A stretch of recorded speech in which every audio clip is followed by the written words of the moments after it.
ಇಂಥ ಅವಕಾಶವನ್ನು ಕೊಟ್ಟ ದೇವರಿಗೆ ಸ್ತೋತ್ರ ಮಾಡುತ್ತಾ, ಇವತ್ತು ನಮ್ಮ ಧ್ಯಾನಕ್ಕಾಗಿ ನಮ್ಮ ಮುಂದಿರುವಂಥ ಅಧ್ಯಾಯ ಇಬ್ರಿಯರಿಗೆ ಬರೆದ ಪತ್ರಿಕೆ 10ನೇ ಅಧ್ಯಾಯ. ಅದು ಸಾಕಷ್ಟು ದೊಡ್ಡ ಅಧ್ಯಾಯ, ಹೆಚ್ಚು ಕಡಿಮೆ 39 ವಚನಗಳು ಇರತಕ್ಕಂತಹ ಒಂದು ಸುದೀರ್ಘವಾದ ಅಧ್ಯಾಯ. ಈಗಾಗಲೇ ನೀವು ನೋಡ್ಬೋದು ಸ್ಕ್ರೀನ್ ಮೇಲೆ brief summary of the chapter. 10ನೇ ಅಧ್ಯಾಯದ ಒಂದು ಸಂಕ್ಷಿಪ್ತ ಸಾರಾಂಶ ಅಲ್ಲಿ ಕೊಡಲ್ಪಟ್ಟಿದೆ.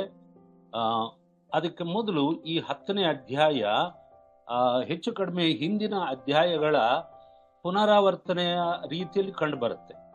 ಅಂದ್ರೆ ಮತ್ತೆ ರಿಪಿಟೇಷನ್ ಆಗ್ತಿದ್ಯಾ ಅನ್ನೋ ರೀತಿಯಲ್ಲಿ ಕಂಡು ಬರುತ್ತೆ. ಇದು ನಮಗೆ ಅರ್ಥ ಆಗ್ಬೇಕು ಅಂತಂದ್ರೆ, ಈ ಗ್ರಂಥವನ್ನು ಬರೆದಂತ ಗ್ರಂಥಕರ್ತನು ಪವಿತ್ರಾತ್ಮನ ಪ್ರೇರಿತನಾಗಿ ಇಬ್ರಿಯ ಕ್ರೈಸ್ತರಿಗೆ ತಿಳಿಸಿ ಅವರಿಗೆ ಒಂದು ಗ್ರಹಿಕೆಯನ್ನು ಉಂಟು ಮಾಡಬೇಕೆನ್ನುವಂತ ಉದ್ದೇಶದಿಂದ ಪವಿತ್ರಾತ್ಮನು ಈ ಪತ್ರಿಕೆಯನ್ನ ಬರೆಸಿದ್ದಾನೆ ಎಂದು ನಮಗೆ ಗೊತ್ತಾಗುತ್ತೆ.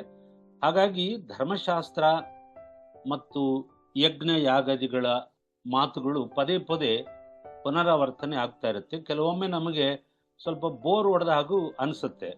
ಆದರೆ ಆ ಉದ್ದೇಶ ಏನಂತಂದ್ರೆ, ಧರ್ಮಶಾಸ್ತ್ರ ಮತ್ತು ಹಿಂದಿನ ಕಾಲದಲ್ಲಿ ದೇವರು ತನ್ನ ಜನರಾದ ಇಸ್ರಾಯೇಲರಿಗೆ, ಯಹೂದ್ಯರಿಗೆ ಕೊಟ್ಟಂತ ಯಜ್ಞ ಯಾಗಾದಿಗಳ ಉದ್ದೇಶ, ಅವುಗಳ ಸಾರಾಂಶ ಮತ್ತು ಕ್ರಿಸ್ತನು ಈ ಎಲ್ಲ ವಿಷಯಗಳನ್ನ ಹೇಳ್ತಾನೆ.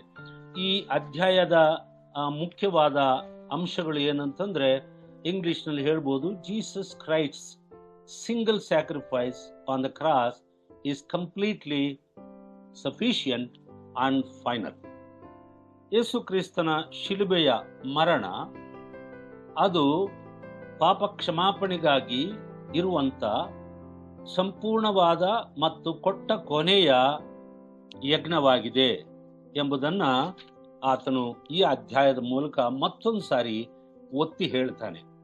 ನಾವು ಈ ಅಧ್ಯಾಯವನ್ನ ಮುಖ್ಯವಾಗಿ 3 ಭಾಗವಾಗಿ ನಾವು ವಿಂಗಡಣೆ ಮಾಡಬಹುದು. The book of Hebrews is divided into 3 core themes ಅಂತ ಹೇಳಿ ಅಲ್ಲಿ ಕೊಡಲ್ಪಟ್ಟಿದೆ. 8ನೇ ವಚನದಿಂದ 8ನೇ ವಚನದ ತನಕ ಯಾವ ವಿಷಯವನ್ನ ಒತ್ತಿ ಹೇಳಲ್ಪಟ್ಟಿದೆ ನಮ್ಮ ಗ್ರಹಿಕೆಗಾಗಿ ಎಂದು ಅಲ್ಲಿ ಹೇಳಲ್ಪಟ್ಟಿದೆ. ಈಗ 10ನೇ ಅಧ್ಯಾಯ 1ರಿಂದ 18ರ ತನಕ ನಾವು ಓದಿದ್ರೆ, the perfect once and for all sacrifice, ಪರಿಪೂರ್ಣವಾದ ಒಂದೇ ಸಾರಿ ಸಮರ್ಪಿಸಲ್ಪಟ್ಟಂತ ಬಲಿ ಅಥವಾ ಯಜ್ಞ, ಅದು ಯೇಸು ಕ್ರಿಸ್ತನ ಶಿಲುಬೆಯ ಮರಣವೆಂದು ಕರೆಯಲ್ಪಡುವ ಬಲಿ ಅಥವಾ ಯಜ್ಞ ನಮಗೆ ಗೊತ್ತಿದೆ. ಇದರಲ್ಲಿ ಹಲವಾರು ವಿಷಯಗಳನ್ನ ಪ್ರಸ್ತಾವನೆ ಮಾಡುತ್ತಾ ಗ್ರಂಥಕರ್ತನು ಏನ್ ಹೇಳ್ತಾನೆ ಅಂತಂದ್ರೆ, ಅದನ್ನ ಅವರಿಗೆ ತಿಳಿಸುವುದಕ್ಕಾಗಿ, ಅಂದ್ರೆ ಧರ್ಮಶಾಸ್ತ್ರ ಅದನ್ನು ಅನುಸರಿಸುವವರಿಗೆ ಎಷ್ಟರ ಮಟ್ಟಿಗೆ ಉಪಯೋಗವಾಗುತ್ತೆ, ಎಷ್ಟರ ಮಟ್ಟಿಗೆ ಪ್ರಯೋಜನ, ಎಲ್ಲಿಯವರೆಗೆ ಪ್ರಯೋಜನ, ಇದನ್ನ ಅವರಲ್ಲಿ ಸರಿಯಾದ ಒಂದು ಗ್ರಹಿಕೆಯನ್ನು ಮೂಡಿಸುವುದಕ್ಕಾಗಿ ಆ ಮಾಹಿತಿಗಳನ್ನು ಕೊಡ್ತಾನೆ. ನೋಡ್ರಿ, ಮೊದಲನೇ ವಚನ, ಧರ್ಮಶಾಸ್ತ್ರದಲ್ಲಿ ಮುಂದೆ ಬರಬೇಕಾಗಿದ್ದ ಮೇಲುಗಳ ಛಾಯೆಯೇ ಹೊರತು ಅವುಗಳ ನಿಜ ಸ್ವರೂಪವಲ್ಲವಾದದರಿಂದ ಆ ಧರ್ಮಶಾಸ್ತ್ರವು ವರುಷಕ್ಕೆ ಪದೇ ಪದೇ ಅರ್ಪಿತವಾಗುವ ಒಂದೇ ವಿಧವಾದ ಯಜ್ಞಗಳನ್ನು ಅರ್ಪಿಸಿ ದೇವರ ಸಮೀಪಕ್ಕೆ ಬರುವವರನ್ನು ಎಂದಿಗೂ ಸಿದ್ಧಿಗೆ ತರಲಾರದು ಅಂತ ಹೇಳ್ತಾರೆ. ಅಂದ್ರೆ ಧರ್ಮಶಾಸ್ತ್ರ ಮತ್ತು ಅದರಲ್ಲಿ ಹೇಳಲ್ಪಟ್ಟಂತ ಇಸ್ರಾಯೇಲ್ ಪ್ರಜೆಗಳು, ದೇವರ ಜನರೆಂದು ಕರೆಯಲ್ಪಟ್ಟಂತ ಹಳೆ ಒಡಂಬಡಿಕೆಯ ದೇವ ಜನರು ಅರ್ಪಿಸಿದಂತ ಬಲಿ ಅಥವಾ ಯಜ್ಞಗಳ ಅದರ ಉದ್ದೇಶ ಮತ್ತು ಅದರ ಏನ್ ಹೇಳುದು ಪರಿಮಿತವಾದ ಶಕ್ತಿ, the limited power, limited strength ಅಂತ ಹೇಳ್ಬೋದು, ಅದನ್ನ ಹೇಳ್ತಾನೆ. ಅದಕ್ಕೆ ಒಂದು ಉದಾಹರಣೆಯಾಗಿ ಛಾಯೆ ಅಂತಾನೆ. ಛಾಯೆ, ನೆರಳು ಅಂತ ಹೇಳಿ, ಶಾಡೋ ಅಂತ ಹೇಳಿ ಇಂಗ್ಲಿಷ್ನಲ್ಲಿ ಇದೆ.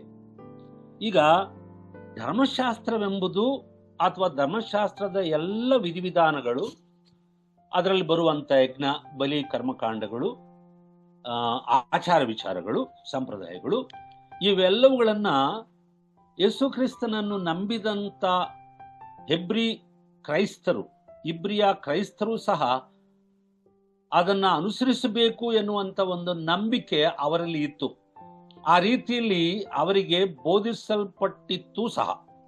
ಹಾಗಾಗಿ ಅದರ ತಪ್ಪಾದ ಗ್ರಹಿಕೆಯನ್ನು ಸರಿ ಮಾಡುವುದಕ್ಕಾಗಿ ಈ ಗ್ರಂಥಕರ್ತನು ಈ ಅಧ್ಯಾಯದಲ್ಲಿ ಇನ್ನಷ್ಟು ತನ್ನ ಪ್ರಯತ್ನವನ್ನ ಹೆಚ್ಚು ಮಾಡ್ತಾನೆ. ಆ ದಿಸೆಯಲ್ಲಿಯೇ ನೆರಳು ಎಂಬ ಪ್ರಸ್ತಾವನೆ ಮಾಡ್ತಾನೆ. ಈಗ ನೆರಳು ಅಂತಂದ್ರೆ ಶಾಡೋ ಅನ್ನೋದು ಅಷ್ಟು ತೆಗೆದು ಹಾಕುವುದಕ್ಕೆ ಬರುವಂತ ವಿಷಯ ಅಲ್ಲ. ನೆರಳು ಸಹ ಸಾಕಷ್ಟು ವಿಷಯ ಹೇಳುತ್ತೆ. ಈಗ ನಾವು ನಡೀತಾ ಇದ್ರೆ ನಮ್ಮ ಮುಂದೆ ಅಥವಾ ಹಿಂದೆ ನೆರಳಿರುತ್ತೆ, ನಮ್ಮದೇ ಆದಂತ ನೆರಳು. ನೆರಳು ನಿಜ ಸ್ವರೂಪವಾಗಿರುವಂತ ನಮ್ಮ ಬಗ್ಗೆ ಅಲ್ಪ ಸ್ವಲ್ಪ ಮಾಹಿತಿ ಕೊಡುತ್ತೆ. ಈ ರೀತಿ ಒಬ್ಬ ವ್ಯಕ್ತಿ ಇದ್ದಾನೆ, ಅಥವಾ ವ್ಯಕ್ತಿ ಅಲ್ಲದೆ ಒಂದು ವಸ್ತುವಿನ ನೆರಳು ನೆಲದ ಮೇಲೆ ಬಿದ್ದಾಗ, ಗೋಡೆಯ ಮೇಲೆ ಬಿದ್ದಾಗ, ಆ ನೆರಳು ನಿಜ ಸ್ವರೂಪವಾಗಿರುವಂತಹ ವಸ್ತುವಿನ ಅಥವಾ ಆಬ್ಜೆಕ್ಟಿನ ಸ್ವಲ್ಪ ಮಟ್ಟಿಗೆ ಮಾಹಿತಿ ಕೊಡುತ್ತೆ. ಎತ್ತರ, ಆಕಾರ, ರೀತಿ ನೀತಿಗಳು ಸ್ವಲ್ಪ ಮಟ್ಟಿಗೆ. Limited information can be given by the shadow. ಹಾಗಾಗಿ ಶಾಡೋ ಎನ್ನುವುದು ಬೇಡವೇ ಬೇಡ ಅಂತ ತೆಗೆದುಹಾಕೋಕ್ ಆಗೋದಿಲ್ಲ. ಆದ್ರೆ ಈ ಶಾಡೋ ಬಗ್ಗೆ ಹಳೆ ಒಡಂಬಡಿಕೆಯ ಎಲ್ಲ ಧರ್ಮಶಾಸ್ತ್ರದ ವಿಧಿವಿಧಾನಗಳನ್ನು, ಅಲ್ಲಿ ಸಮರ್ಪಿಸಲ್ಪಟ್ಟಂತ ಯಜ್ಞಗಳ ವಿಚಾರವನ್ನ ನೆರಳಿಗೆ ಹೋಲಿಸಿ ಹೇಳುವಾಗ ಒಂದು ವಿಷಯ ಗೊತ್ತಾಗಬೇಕು. ನಮ್ಮ ಅರಿವಿನಲ್ಲಿ, ನಮ್ಮ ಗ್ರಹಿಕೆಯಲ್ಲಿ ನಮಗೆ ಅರ್ಥವಾಗುವ ರೀತಿಯಲ್ಲಿ ಹೇಳೋದಾದ್ರೆ, ಹಳೆ ಒಡಂಬಡಿಕೆಯ ದೇವ ಜನರಿಗೆ ಹೇಗಿತ್ತು ಈ ಧರ್ಮಶಾಸ್ತ್ರ ಅಥವಾ ಕ್ರಿಸ್ತನು, ಈ ಎರಡರ ನಡುವೆ ಅವರಿಗೆ ಎಷ್ಟರ ಮಟ್ಟಿಗೆ ಮಾಹಿತಿ ಇತ್ತು, ಎಷ್ಟರ ಮಟ್ಟಿಗೆ ಅವರಿಗೆ ಅರ್ಥವಾಯಿತು ಅನ್ನೋದನ್ನ ನಾವು ನೋಡಿದ್ರೆ ತುಂಬಾ ಸೊಗಸಾಗಿ ಇದೆ ಒಂದು ಮಾತು ಶಾಡೋ ಅನ್ನೋದ್ರ ಬಗ್ಗೆ. When the sun is behind, the shadow is before. ಅಂದ್ರೆ ಸೂರ್ಯನು ನಮ್ಮ ಮುಂದೆ ಇದ್ರೆ, ನಾವು ನಡೆಯುವಂತ ದಿಸೆಯಲ್ಲಿ ನಮ್ಮ ಮುಂದೆ ಸೂರ್ಯನಿದ್ರೆ ನಮ್ಮದೇ ಆದಂತ ನೆರಳು ಹಿಂದಕ್ಕೆ ಬೀಳುತ್ತೆ, ನಮ್ಮ ಹಿಂದೆ ಇರುತ್ತೆ ನೆರಳು, ಯಾಕಂದ್ರೆ ಸೂರ್ಯ ಮುಂದೆ ಇರೋದ್ರಿಂದ. ಸೊ ಅದನ್ನೇ ಹೇಳ್ತಾನೆ, the sun is when the sun is before, the shadow is behind. ನೋಡಿದ್ರಾ? ಅದೇ ಸೂರ್ಯನು ನಮ್ಮ ಮುಂದೆ ಇರುವಾಗ ನೆರಳು ನಮ್ಮ ಹಿಂದೆ ಇರುತ್ತೆ. ಆದ್ರೆ ಸೂರ್ಯನು ನಮ್ಮ ಹಿಂದೆ ಇದ್ದಾಗ ನೆರಳು ನಮ್ಮ ಮುಂದೆ ಇರುತ್ತೆ. ಇದರ ಮೂಲಕ ಅದನ್ನು ಹೇಳಕ್ ಹೊರಟಿರೋದು ಏನಂದ್ರೆ, for them that is Old Testament God's people. ಅವರಿಗೆ ಧರ್ಮಶಾಸ್ತ್ರ ಅಥವಾ ಹಳೆ ಒಡಂಬಡಿಕೆ ವಿಧಿವಿಧಾನಗಳೆಲ್ಲವೂ ಸಹ ಅದು ನೆರಳು ಅವರ ಮುಂದೆ ಇತ್ತು. ನೆರಳು ಅವರ ಮುಂದೆ ಇತ್ತು ಅಂದ್ರೆ ಅರ್ಥ ಏನು? ಸೂರ್ಯನು ಅವರ ಹಿಂದೆ ಇದ್ದ. ಒಂದು ವೇಳೆ ಸೂರ್ಯನು ಯೇಸು ಕ್ರಿಸ್ತನು ಎಂದು ನಾವು ಅರ್ಥ ಮಾಡಿಕೊಳ್ಳುವುದಾದ್ರೆ, ಯೇಸು ಕ್ರಿಸ್ತನನ್ನು ಅವರು ನೋಡ್ಲಿಕ್ಕಾಗಲಿಲ್ಲ ಹಳೆ ಒಡಂಬಡಿಕೆ ಕಾಲದಲ್ಲಿ. ಯಾಕಂದ್ರೆ ಯೇಸು ಕ್ರಿಸ್ತನು ಸ್ಪಷ್ಟವಾಗಿ ಅವರಿಗೆ ಕಾಣಿಸ್ಲಿಲ್ಲ. ಆದ್ರೆ ಹೇಗೆ ಕಂಡು ಬಂದ? ನೆರಳಿನೋಪಾದಿಯಲ್ಲಿ, ಒಂದು ಶಾಡೋ ರೀತಿಯಲ್ಲಿ ಕಂಡು ಬಂದ, ನೆರಳಾಗಿ ಛಾಯೆಯಾಗಿ ಕಂಡು ಬಂದ. ಬೇರೆ ಛಾಯೆಯನ್ನಲ್ಲ, ಯೇಸು ಕ್ರಿಸ್ತನ ಛಾಯೆಯೇ. ಧರ್ಮಶಾಸ್ತ್ರ, ಯಜ್ಞಗಳು, ವಿಧಿವಿಧಾನಗಳು, ಧರ್ಮಶಾಸ್ತ್ರದ ಸಾರಾಂಶ, ಇವೆಲ್ಲವುಗಳನ್ನ ಕ್ರೋಢೀಕರಿಸಿ ಹೇಳುವುದಾದ್ರೆ ದೇವರು ಕೊಟ್ಟಂತ ಉದ್ದೇಶ, ಕ್ರಿಸ್ತನು ಅವರಿಗೆ ಛಾಯೆಯಾಗಿ ಕಂಡು ಬಂದನು. ಆದ್ರೆ ನಿಜ ಸ್ವರೂಪವನ್ನು ಅವರು ನೋಡ್ಲಿಕ್ಕಾಗ್ಲಿಲ್ಲ ಅವರು. ಯಾಕಂದ್ರೆ ಯೇಸು ಕ್ರಿಸ್ತನ ಅವರ ಹಿಂದೆ ಇದ್ದನು, ಅಂದ್ರೆ ಭವಿಷ್ಯತ್ತಿನಲ್ಲಿ ಬರುವವನಾಗಿದ್ದನು ಅವರ ದೃಷ್ಟಿಯಲ್ಲಿ. ಹಾಗಾಗಿ for them that is Old Testament are the law, shadow was before, but to us under grace, ಕೃಪೆಯ ಅಧೀನದಲ್ಲಿ ಕೃಪೆಗೆ ಒಳಪಟ್ಟಂತ ಹೊಸ ಒಡಂಬಡಿಕೆಯ ಕ್ರೈಸ್ತರಾದ, ವಿಶ್ವಾಸಿಗಳಾದ, ದೇವಜನರಾದ ನಮಗೆ ಏನಾಗಿದೆ? The sun is before us. ಸೂರ್ಯನು ನಮ್ಮ ಮುಂದೆ ಇದ್ದಾನೆ. ಕ್ರಿಸ್ತನು ಶಿಲ್ವೆಗೆ ಹಾಕಲ್ಪಟ್ಟದ್ದು ನಮ್ಮ ಮುಂದೆ ಹಾಕಲ್ಪಟ್ಟ ಹಾಗೆ ಸುವಾರ್ತೆಯ ಮೂಲಕ ಪ್ರಕಟವಾದನು. Christ was preached before us as though he was crucified before our eyes. ನಮ್ಮ ಕಣ್ಮುಂದೆಯೇ ಶಿಲುಬೆಗೆ ಹಾಕಲ್ಪಟ್ಟಂತೆ ಸುವಾರ್ತೆ ಎಂಬ ದೇವರ ವಾಕ್ಯದ ಶುಭವಾರ್ತೆಯ ಮೂಲಕ, ಅದರ ಮುಖಾಂತರ ಕ್ರಿಸ್ತನು ಶಿಲುಬೆಯ ಮರಣ ಸ್ಪಷ್ಟವಾಗಿ ನಮ್ಮ ಕಣ್ಣು ಮುಂದೆ ಕಂಡು ಬರುವ ಹಾಗೆ ಚಿತ್ರೀಕರಿಸಲ್ಪಟ್ಟಿತ್ತು ಸುವಾರ್ತೆಯ ಮೂಲಕ. ಆದ್ರೆ ಅವರಿಗೆ ಅವಕಾಶ ಇರಲಿಲ್ಲ. ಯಾರಿಗೆ? ಹಳೆ ಒಡಂಬಡಿಕೆಯ ವಿಶ್ವಾಸಿಗಳಿಗೆ. ಅವರ ದೃಷ್ಟಿಯಲ್ಲಿ ಕ್ರಿಸ್ತನು ನೆರಳಾಗಿ ಮಾತ್ರವೇ ಇದ್ದನು, ನಿಜ ಸ್ವರೂಪ ಅವರಿಗೆ ಸಿಕ್ಕಲಿಲ್ಲ. ಅದಕ್ಕಾಗಿ ನಾವು ಕೃಪೆಗೆ ಅಧೀನರಾಗಿರುವ ನಮ್ಮ ಮುಂದೆ ಕ್ರಿಸ್ತನ್ ಇರುವುದರಿಂದ ಆತನ ಬಗ್ಗೆ ಇರುವಂತ ನೆರಳಾಗಿ ಅವರಿಗೆ ಕಂಡು ಬಂದಂತ ಕ್ರಿಸ್ತನು ನಮಗೆ ಸ್ಪಷ್ಟವಾಗಿ ಕಂಡು ಬರ್ತಾ ಇರುವುದರಿಂದ ಧರ್ಮಶಾಸ್ತ್ರವು ನಮಗೆ ನೆರಳಿನೋಪಾದಿಯಲ್ಲಿ ಹಿಂದಕ್ಕೆ ಹೋಗ್ಬಿಡ್ತು. ಅದರ ಅವಶ್ಯಕತೆ ನಮಗೆ ಇಲ್ಲ. ಯಾಕಂದ್ರೆ ಅದರ ಇಡೀ ತಿರುಳು, ಅದರ ಉದ್ದೇಶ, ಅದರ ಸಾರಾಂಶವೆಲ್ಲವೂ ಅಡಕವಾಗಿರುವ ಕ್ರಿಸ್ತನು ತಾನೇ ಸ್ಪಷ್ಟವಾಗಿ ನಮಗೆ ಸುವಾರ್ತೆಯ ಮೂಲಕ, ದೇವರ ವಾಕ್ಯದ ಮೂಲಕ ಸ್ಪಷ್ಟವಾಗಿ ಗೋಚರಿಸಿದನು. ಓಕೆ, ಸೊ ಈಗ ನಮಗೆ ಧರ್ಮಶಾಸ್ತ್ರದ ಅಗತ್ಯ ಹಳೆ ಒಡಂಬಡಿಕೆಯ ವಿಶ್ವಾಸಿಗಳಿಗಿದ್ದಷ್ಟು ಇಲ್ಲ. ಅದು ಒಂದು ಉದ್ದೇಶ.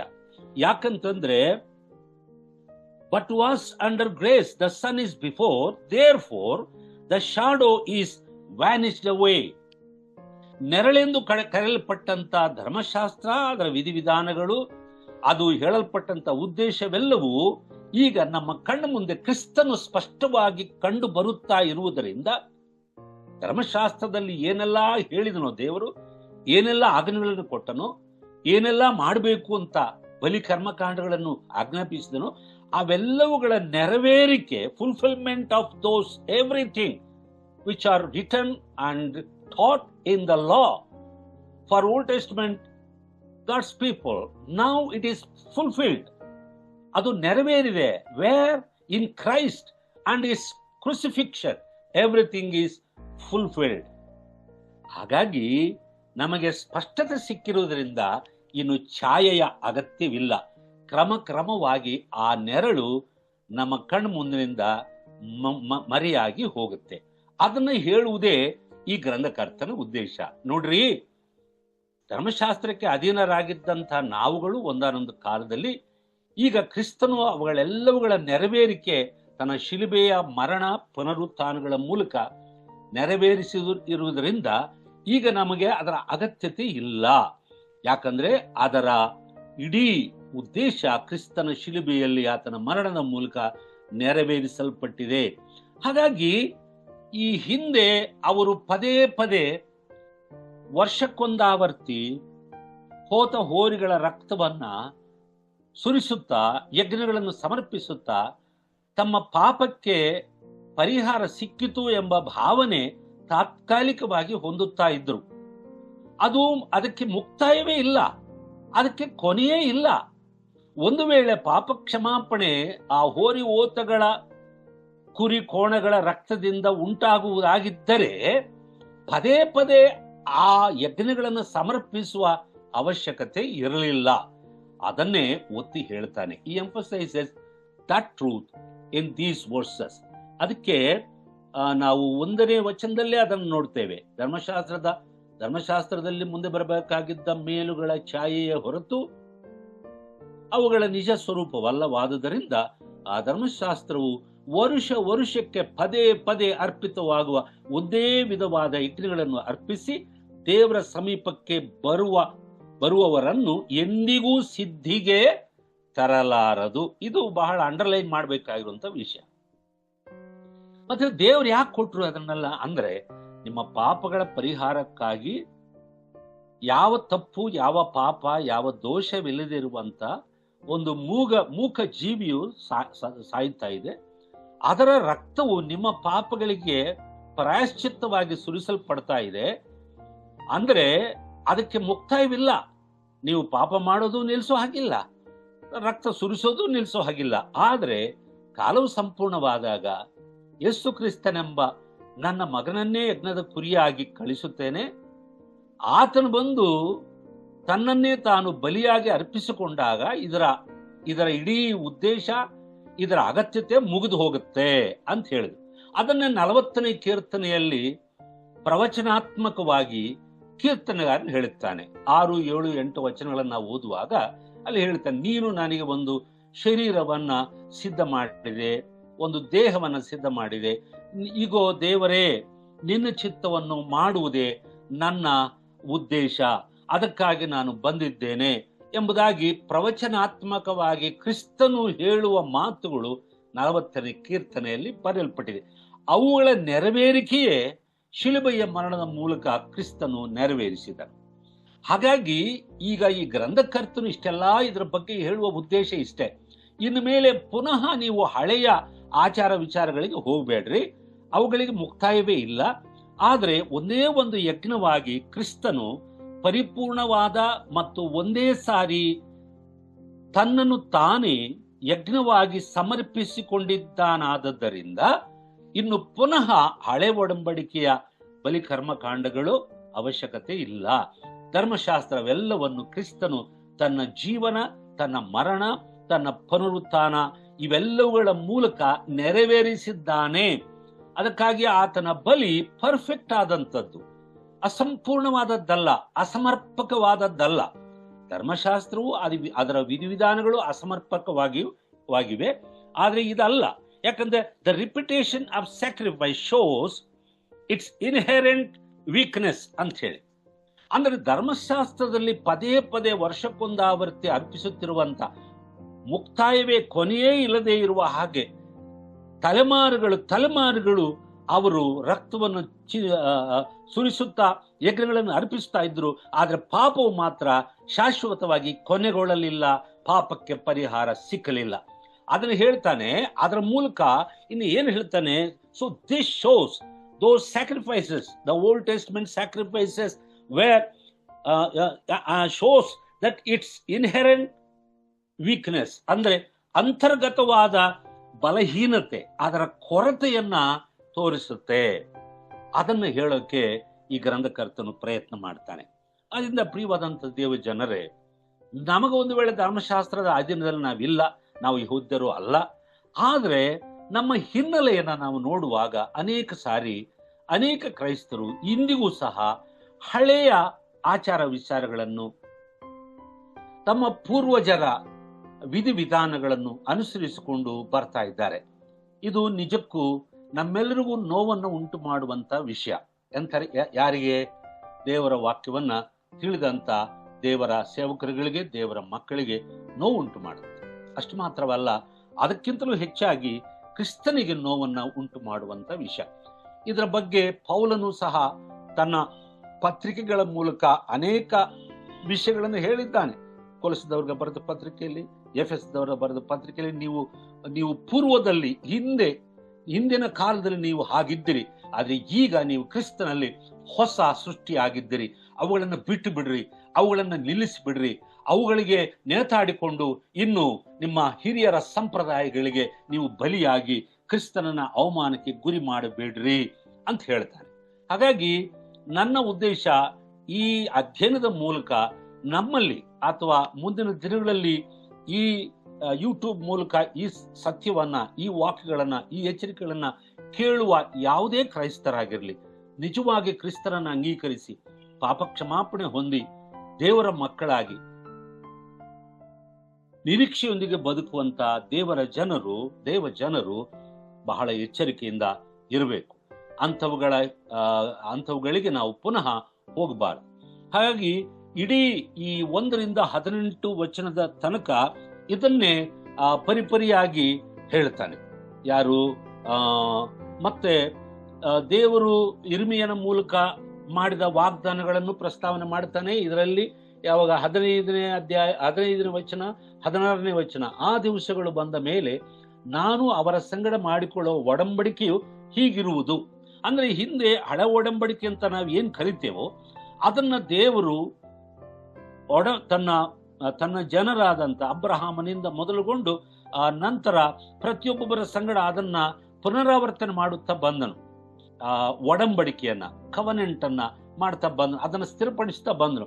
ಆದ್ರೆ ಆಗಿನ ದಿನಗಳಲ್ಲಿ ಹೇಳಿದನು, ಒಂದು ಕಾಲ ಬರುತ್ತದೆ, ಕಾಲವು ಸಂಪೂರ್ಣವಾದಾಗ ನಾನು ಒಂದು ಹೊಸ ಒಡಂಬಡಿಕೆಯನ್ನ ನಿಮ್ಮೊಂದಿಗೆ ಮಾಡಿಕೊಳ್ಳುವೆನು, ನನ್ನ ಆಜ್ಞೆಗಳನ್ನು ಕಲ್ಲಿನ ಹಲಿಗೆಗಳ ಮೇಲೆ ಅಲ್ಲದೆ ಅವರ ಹೃದಯಗಳಲ್ಲೇ ಬರೆಯುತ್ತೇನೆ ಎಂಬುದಾಗಿ ಸೂಚನೆ ಪ್ರಾಯವಾಗಿ ಹೇಳಿದರು. ಅಂದ್ರೆ ಹೊಸ ಒಡಂಬಡಿಕೆ ಕಾಲದಲ್ಲಿ ದೇವರ ಆತ್ಮನ ಮೂಲಕ ಏನ್ರಿ? ಪವಿತ್ರಾತ್ಮನೇ ನಮ್ಮ ಹೃದಯಗಳಲ್ಲಿ, ಕ್ರೈಸ್ತರ ಹೃದಯಗಳಲ್ಲಿ, ದೇವರ ಮಕ್ಕಳ ಹೃದಯಗಳಲ್ಲಿ ಬರೆಯುವಂತ ಬರವಣಿಗೆ ಎಂಬುದಾಗಿ ಹೇಳ್ತಾನೆ. ಹಾಗಾಗಿ ನಮಗೆ ಯಾವ ಧರ್ಮಶಾಸ್ತ್ರದ ಅಗತ್ಯತೆ ಇಲ್ಲ. ಆದರೆ ದೇವರ ಆತ್ಮನ ಬರವಣಿಗೆ ನಮಗೆ ದೇವರ ವಾಕ್ಯವೆಂಬ ರೂಪದಲ್ಲಿ ಸಿಕ್ಕಿದೆ. ಇದನ್ನೇ ನಾವು ಅವಲಂಬಿಸ್ತೇವೆ, ನಮ್ಮ ಹೃದಯದಲ್ಲಿ ಇವುಗಳನ್ನು ಇಟ್ಕೊಂಡಿದ್ದೇವೆ. ಅದನ್ನೇ ಆತನು ಹೇಳ್ತಾನೆ. ಆ ವಾಗ್ದಾನವನ್ನು ಸಹ ಪ್ರವಚನಾತ್ಮಕವಾಗಿ ಹೇಳಿದಂತ ವಿಷಯಗಳನ್ನು ಪ್ರಸ್ತಾವನೆ ಮಾಡಿ 17-18ರಲ್ಲಿ ಅವರ ಪಾಪಗಳನ್ನು, ಅವರ ದುಷ್ಕೃತ್ಯಗಳನ್ನು ನನ್ನ ನೆನಪಿಗೆ ಎಂದಿಗೂ ತರುವುದಿಲ್ಲ ಎಂದು ಹೇಳುತ್ತಾನೆ. ಪಾಪಗಳು ಪರಿಹಾರವಾದಲ್ಲಿ ಇನ್ನೂ ಅವುಗಳ ವಿಷಯದಲ್ಲಿ ಸಮರ್ಪಣೆ ಮಾಡುವುದು ಅವಶ್ಯವಿಲ್ಲ. ಈಗ ಅರ್ಥ ಆಯ್ತಾ? ಒಡಂಬಡಿಕೆಯಲ್ಲಿ ಪದೇ ಪದೇ ಪ್ರತಿ ವರ್ಷ ಯಾಗಾದಿಗಳು, ರಕ್ತ ಸುರಿಸುವುದು ನಡೀತಾನೆ ಇತ್ತು. ಅದಕ್ಕೆ ಕೊನೆಯೇ ಇಲ್ಲ, ಮುಕ್ತಾಯವೇ ಇಲ್ಲ.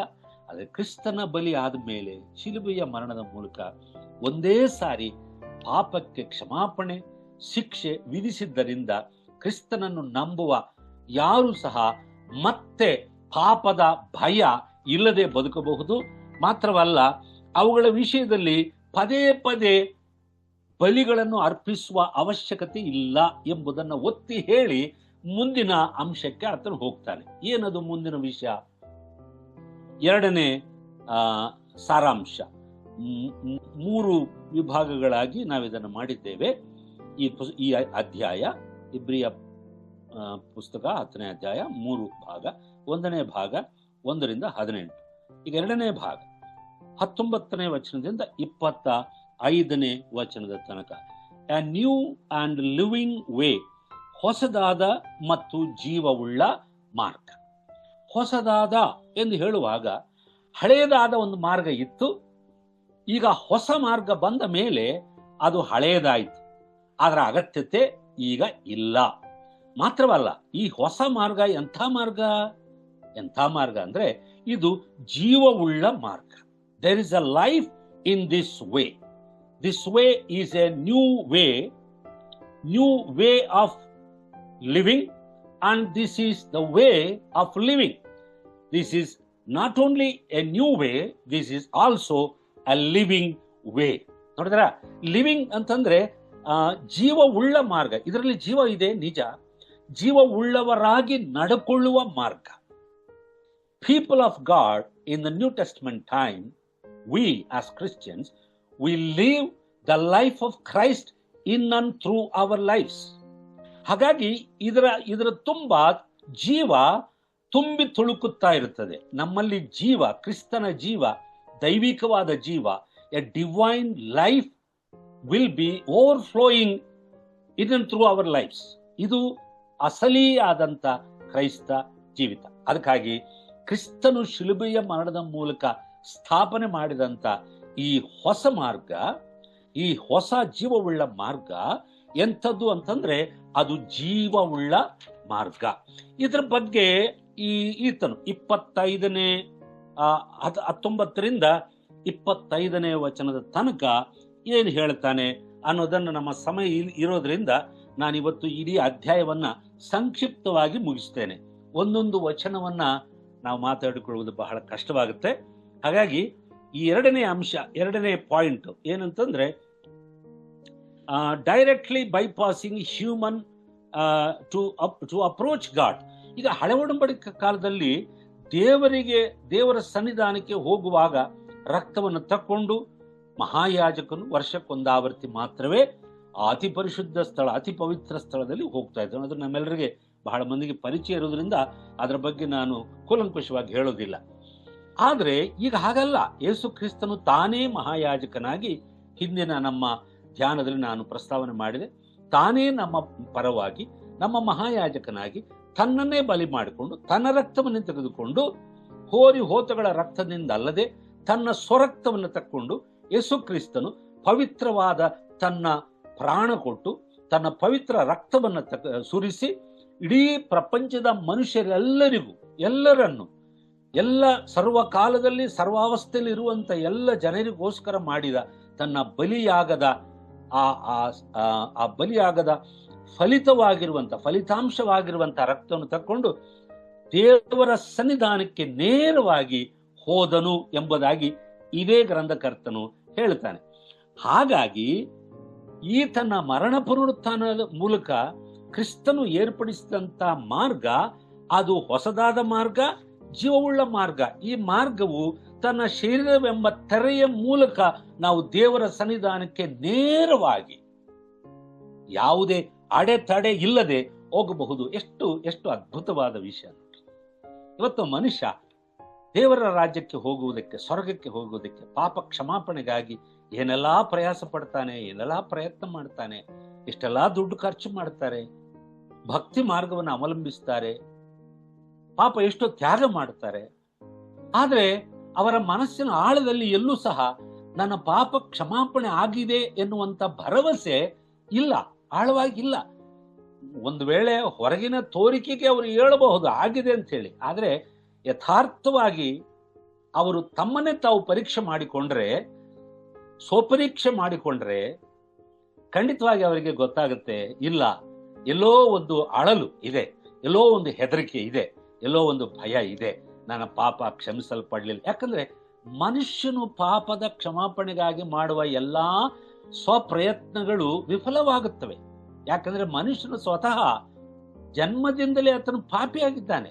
ನಾವೇನೇ ಒಳ್ಳೆ ಕಾರ್ಯ ಮಾಡಿದ್ರು ನಮ್ಮ ಪಾಪಗಳನ್ನು ಹೋಗಲಾಡಿಸುವುದಕ್ಕದು ಸಾಧ್ಯವಿಲ್ಲ.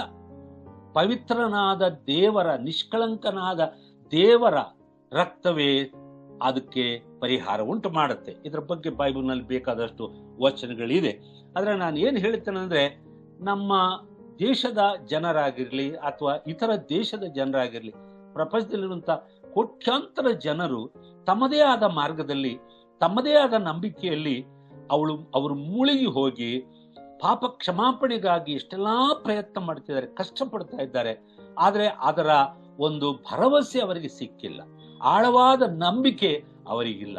ಆಗ ಕ್ರಿಸ್ತನನ್ನು ನಂಬುವಂತ, ಆತನ ಶಿಲುಬೆಯ ಮರಣದಲ್ಲಿ ಭರವಸೆ ಇಡುವಂತ ಯಾರಿಗಾದರೂ ಸರಿಯೇ, ಯಾವ ವ್ಯತ್ಯಾಸವಿಲ್ಲದೆ ಯಥಾರ್ಥವಾಗಿ ನಮ್ಮ ಪಾಪಗಳನ್ನು ಒಪ್ಪಿಕೊಂಡು ಅರಿಕೆ ಮಾಡಿದರೆ, ಯೇಸು ಕ್ರಿಸ್ತನ ಶಿಲುಬೆಯ ಮರಣದ ಮೂಲಕ ಆತನ ರಕ್ತದಿಂದ ನಮ್ಮನ್ನು ತೊಳೆದು ನಮ್ಮ ಪಾಪಗಳನ್ನು ಪರಿಹಾರ ಮಾಡಿ ನಮ್ಮನ್ನ ಒಂದೇ ಸಾರಿ ದೇವರ ಸನ್ನಿಧಾನಕ್ಕೆ ಹೋಗುವ ಹಾಗೆ ಆತನು ತನ್ನ ಶರೀರವೆಂಬ ತೆರೆಯ ಮೂಲಕ ಒಂದು ಮಾರ್ಗವನ್ನ ಏರ್ಪಡಿಸಿದ್ದಾನೆ. ಇದು ಸತ್ಯವೇದ ತಿಳಿಸುವಂತ ಸತ್ಯ ಉಪದೇಶ, ಸತ್ಯ ಮಾರ್ಗ.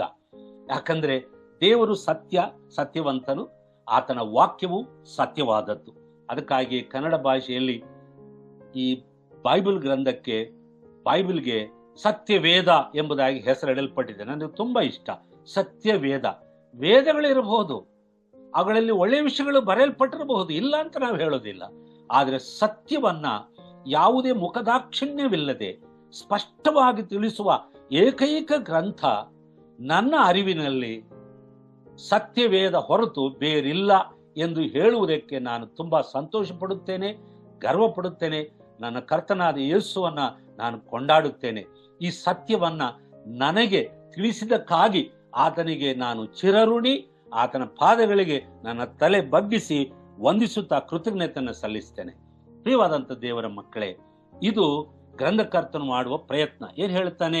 ಕ್ರಿಸ್ತನು ಇಡೀ ಪ್ರಪಂಚದ ಮನುಷ್ಯರೆಲ್ಲರಿಗಾಗಿ ಆತನು ಒಂದು ಹೊಸ ಮತ್ತು ಜೀವವುಳ್ಳ ಮಾರ್ಗವನ್ನ ಸಿದ್ಧಪಡಿಸಿದ್ದಾನೆ. ಆ ಮಾರ್ಗ ಹೇಗ್ ಮಾಡ್ಬೇಕು? ಈಗ ಈ ಗ್ರಂಥಕರ್ತನು ಬರೆಯುವಂತ ಈ ಇಬ್ರಿಯ ಕ್ರೈಸ್ತರಿಗೆ ಕೆಲವಾರು ಎಚ್ಚರಿಕೆಗಳನ್ನು ಕೊಡ್ತಾನೆ, ಕೆಲವಾರು ಉಪದೇಶ ಬೋಧನೆಗಳನ್ನು ಮಾಡುತ್ತಾನೆ. ನೋಡ್ರಿ, ಮೊದಲು ಏನ್ ಹೇಳ್ತಾನಂತಂದ್ರೆ,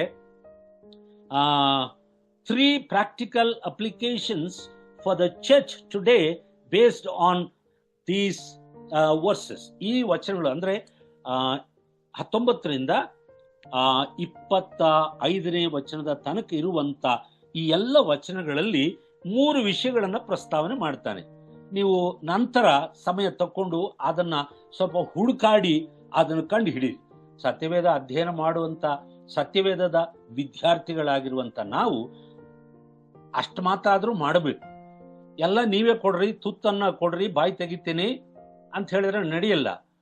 ಅನ್ನ ಎಲ್ಲ ಬಡಿಸ್ತೀವಿ, ನಮ್ಮಂಥವ್ರು ಸಾರು ಪಲ್ಯ ಎಲ್ಲ ಬಡಿಸ್ತೀವಿ. ಕಲ್ಸ್ಕೊಂಡು ಊಟ ಮಾಡ್ಬೇಕಾಗಿರೋದು ನೀವೇನೆ. ಇಲ್ಲ ನೀವೇ ಮುದ್ದೆ ಮಾಡಿ ಕಲಸಿ ನಮಗೆ ತೂತ್ ಕೊಡ್ರಿ ಅಂದ್ರೆ ಆಗೋದಿಲ್ಲ. ಆ ತಿನ್ನೋನು ಎಷ್ಟು ದಿವಸ ತಿಂತಾನೆ? ಒಂದ್ಸರಿ 2 ಸಾರಿ ತಿಂತಾನೆ, ಆಮೇಲೆ ಹಸ್ಕೊಂಡೇ ಇರ್ಬೇಕಾಗತ್ತೆ. ಆ ತಪ್ಪು ಮಾಡಬೇಡ್ರಿ ನೀವು. ಅದಕ್ಕಾಗಿ ನಿಮಗೊಂದು ಸಣ್ಣದಾದ ಹೋಮ್ವರ್ಕ್ ಕೊಡ್ತೇನೆ. ಈ 19ರಿಂದ 25 ತನಕ ಇರುವಂತ ಈ ವಚನಗಳಲ್ಲಿ 3 ವಿಷಯಗಳನ್ನ ಈ ಗ್ರಂಥಕರ್ತನು ಹೇಳ್ತಾನೆ. ಏನದು? ಒಂದನೇದಾಗಿ ಹೋಲ್ಡ್ ಫಾಸ್ಟ್ ಅಂತ ಹೇಳ್ತಾನೆ. ಹೋಲ್ಡ್ ಫಾಸ್ಟ್ ಅಂದ್ರೆ ನೀವು ಗಟ್ಟಿಯಾಗಿ ಹಿಡಿದುಕೊಳ್ಳಿರಿ. ಅದನ್ನ ನಾವು ಎಷ್ಟನೇ ವಚನದಲ್ಲಿ ನೋಡ್ತೇವೆ ಅಂತಂದ್ರೆ ಓಕೆ 22ನೇ ವಚನದ ಕೊನೆಯ ಭಾಗ ಏನ್ ಹೇಳ್ತಾನೆ? ನಮ್ಮ ನಿರೀಕ್ಷೆಯನ್ನು ಕುರಿತು ನಾವು ಮಾಡಿದ ಪ್ರತಿಜ್ಞೆಯನ್ನು ನಿಶ್ಚಂಚಲವಾಗಿ ಪರಿಗ್ರಹಿಸೋಣ, ವಾಗ್ದಾನ ಮಾಡಿದ ಆತನು ನಂಬಿಗಸ್ತನು ಅಂತ ಹೇಳಿ. ಓಕೆ, ನಾವು ನಿಶ್ಚಂಚಲವಾಗಿ ಪರಿಗ್ರಹಿಸೋಣ, ನಾವು ಮಾಡಿದ ಪ್ರತಿಜ್ಞೆಯನ್ನ ಅಂತ ಹೇಳ್ತಾನೆ. Okay, hold fast to the confession of hope without wavering ಅಂತ ಹೇಳಿ. ಯಾವ ಚಂಚಲವಿಲ್ಲದೆ, ಆಚೆ ಕಡೆ ಈಚೆ ಕಡೆ ನೀವು ಏನು ಹೇಳುದು, ಬಾಗದೆ, ದಾರಿ ತಪ್ಪದೆ, ಸ್ಥಿರವಾಗಿ ಪರಿಗ್ರಹಿಸೋಣ ಅಂತ ಅನ್ನುವಂಥ ಮಾತು ಕನ್ನಡದಲ್ಲಿದೆ. ನಿಶ್ಚಂಚಲವಾಗಿ, ಚಂಚಲರಾಗದೆ, ಆಚೆ ಈಚೆ ಹೋಗದೆ. ಇವತ್ತು ಕ್ರೈಸ್ತ ಪ್ರಪಂಚದಲ್ಲಿ, ಕ್ರೈಸ್ತ ಸಭೆಗಳಲ್ಲಿ, ಕ್ರೈಸ್ತ ಸಮಾಜದಲ್ಲಿ ನಾವು ನೋಡುವಂಥದ್ದು ಅದೇ. ಈ ಗಾಳಿ ಯಾವ ಕಡೆ ಬೀಸಿದ್ರೆ ಆ ಕಡೆ ಹೋಗೋ ಹುಟ್ಟಿನ ತರ ಹೋಗ್ತಾ ಇದ್ದಾರೆ ಜನ ಮರಳು ಜಾತ್ರೆ ಮರಳು ಅಂತೇಳಿ. ಸತ್ಯವನ್ನ ಗ್ರಹಿಸಿ ಸತ್ಯದಲ್ಲಿ ಸ್ಥಿರವಾಗಿ ಎಸ್ಟಾಬ್ಲಿಷ್ ಆಗಬೇಕು, ಪ್ರತಿಷ್ಠಿಸಲ್ಪಡಬೇಕೆನ್ನುವಂತ ಒಂದು ಕಾಳಜಿ ಇಲ್ಲದೆ ಇರುವಂತ ಒಂದು ಏನು ಹೇಳೋದು, ಅಂತ ಒಂದು ಜನರೇಷನ್ ಈಗ ಹುಟ್ಕೊಂಡಿದೆ ಕ್ರೈಸ್ತ ಸಮುದಾಯದಲ್ಲಿ. ತುಂಬಾ ದುಃಖಕರವಾದ ವಿಷಯ. ಅದಕ್ಕಾಗಿ ಏನ್ ಹೇಳ್ತಾನೆ?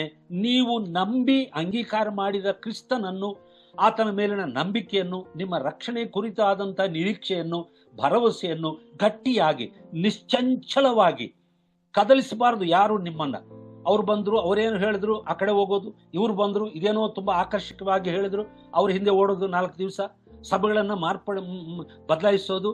ಏನ್ರಿ, ವೇಷ ಬದಲಾಯಿಸಿದ ಹಾಗೆ ನಟನೆ ಮಾಡ್ತಾರಲ್ಲ ನಟರು, ಅಭಿನಯ ಮಾಡುವಂತವ್ರು, ಆ ರೀತಿ ಮಾಡುವಂತ ಸೇವಕರು ಇದ್ದಾರೆ, ಕ್ರೈಸ್ತರು ಇದ್ದಾರೆ. ತುಂಬಾ ಅಪಾಯಕಾರಿಯಾದಂತ ವಿಷಯಗಳಿವೆಲ್ಲ.